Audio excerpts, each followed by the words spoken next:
Thank you, Bhagwan. Bhagwan, person who has organized Bhagwan, they have expressed their gratitude, Bhagwan, I think.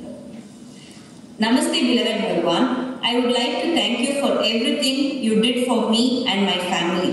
There is so much I need to thank you. You healed my father from deadly illness. You gave awakening to me and my sister and mother. You brought abundance back to my life, and you gave me and Celia a vision of this wonderful darshan.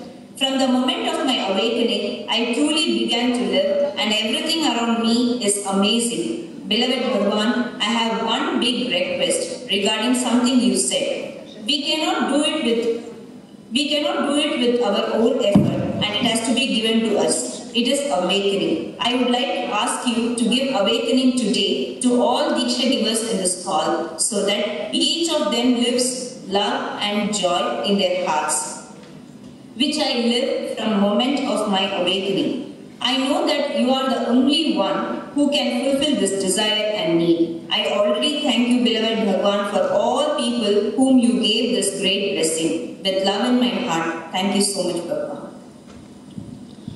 Drahý Bhagavan, chcem sa ti poďakovať za všetko, čo si pre mňa a moju rodinu urobil.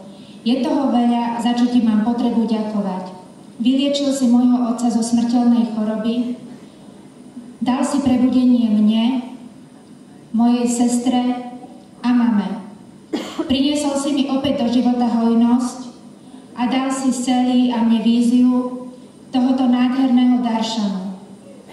Od momentu môjho prebudenia som naozaj začal žiť a všetko okolo mňa je úžasné. Drahý Bhagavan, mám na teba jednu veľkú prosbu.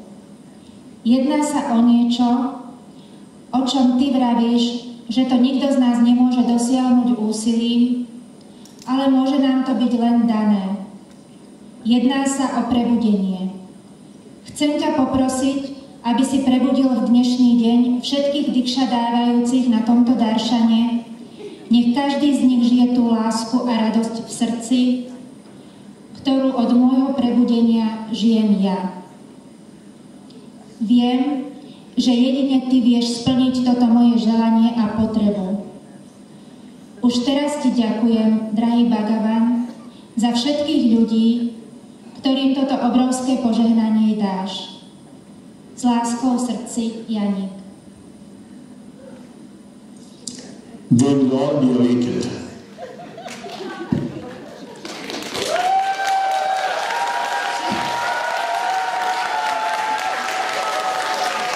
Všetci budete prebudení. Love you, Bhagavan. I love you. Can we meditate with the Bhagwan? Yes. Môžeme meditovať.